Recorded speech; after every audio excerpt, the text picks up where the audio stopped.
Hi everyone, welcome back to my channel Watch and Learn Literature with Simi Regin.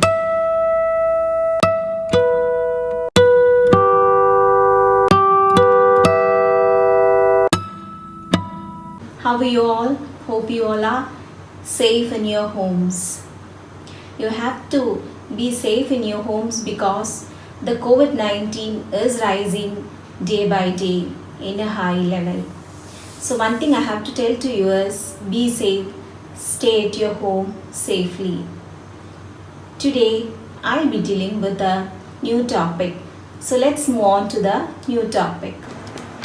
Today I'll be dealing with a simple poem, Second Coming by W.B. Yeats.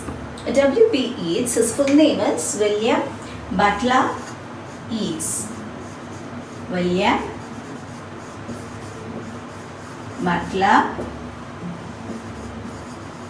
Yeats. William Butler Yeats, he was a 20th century poet. He was a 20th century poet. He was a Irish poet.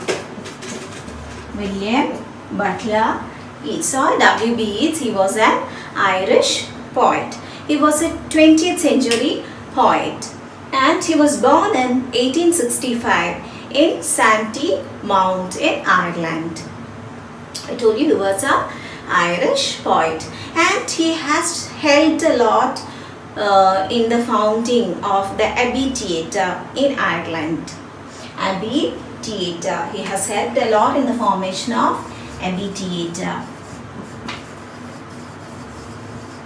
And he has also worked as a driving force behind the Irish literary movement. So this William Butler Yeats or W.B. Yeats has worked a lot for the reformation in the literary field. So we'll see today his one of the famous poem, Second Coming. So Second Coming was published in 1990. So I'll rub it. Second Coming. It is a simple poem of W.B. Yeats. It's a 22-line poem.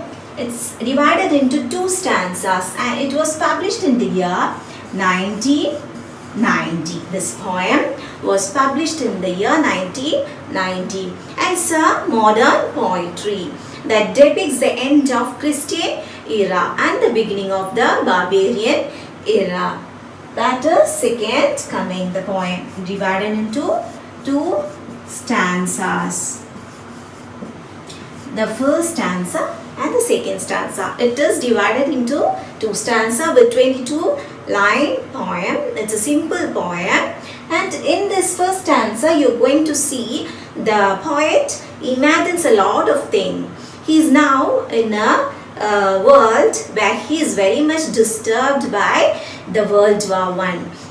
While writing this poem, the World War I was going on. He was very much disturbed by the deaths, the diseases and the disasters everywhere. He's fed up with that. That we can see in the first stanza. And in the second stanza, he is wishing to have Jesus Christ to come back. So that we are going to see in the second stanza. So now we'll move on to the first stanza. In the first stanza, begins with turning and turning in the whitening gyre. The falcon cannot hear the falconer. So we see the poet Yeats. He wakes up from a nightmarish and he sees a falcon and a falconer. Falcon is like a hawk which suggests a intellect or a logic. So this falcon is always connected to the man's logic. And what about the falconer? He always connects the passionate feelings of the man. Throughout the poem, we can see the falcon and the falconer. And this falcon is moving up the sky like a spiral shape. And spiral in the top to high and also from the high to top. You can see a kind of these type of image, or sometimes the opposite, while coming down it will be high, sometimes by going down it will be low, like this it will be. That is a spiral shape. The hawk is going into the sky, it's flying high in this shape, and the poet is really disturbed to see this falcon and the falconer.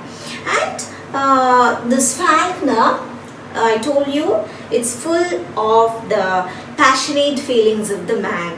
And I told you in the first introduction that the time while Yeats is writing this poem is the World War I, and he's really disturbed, he's really troubled with all the bloods. And he also tells that it's the streams of blood flowing through the land, and he's very disturbed to see all these ills, all these pathetic things, the diseases, the falls, the ills, everything. He's very disturbed, and he shows this. He's really confused, disturbed, and also he wishes to have a new era. He's fed up with this era, the World War and the Christianity era. He is wishing for the new era, and that arises the barbarian era. And in the barbarian era, we see this falconer is not able to catch this falcon. He calls a falcon, but the falcon doesn't hear anything.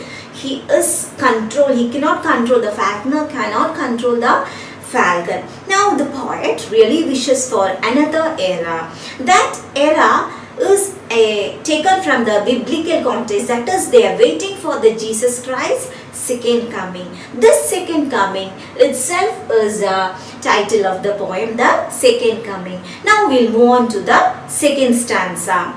In the second stanza, we see Yeats, the poet, represents the idea of second coming 3 times. This really symbolizes that Yeats is really waiting for Jesus Christ to come and to get rid of these broken situation. In the First World War, all is broken and shattered. The human bodies, the blood, everything is shattered everywhere. Yeats is terrified to see all these things, and he is wishing for Jesus Christ to come. In the second stanza, we see this second coming is mentioned in several times, especially in the 3 times. This shows that he is very eager to see Jesus Christ, so that all these conditions will be vanished. Soon he sees, I told he was in a night marriage, he saw falcon and a falconer. Now he sees something else. It was Spiritus Mundi. Spiritus Mundi, he sees in a desert a man with the body of a lion. He's really a fearful thing, but instead of getting a relief, what comes is a kind of disturb or trouble encounters him. He is not at all relaxed. He sees this beast moving very slowly, making everyone fearful. This Spiritus Mundi have a great connection with the First World War. The people there, the fighters or the battlers who are there in the war front, they are not at all afraid of anyone. They symbolizes really the Spiritus Mundi, who is eagerly waiting for the prey. And the war front battlers also, they don't have any pathetic or any kind of sympathy towards a fellow being. They are killing and they're shedding blood without any feelings, passionate feelings. So what comes in poet's mind is the battlers or the people in the war front is similar to the Spiritus Mundi, a beast. This beast is moving very slowly and he is taking power to all those comes in front of him.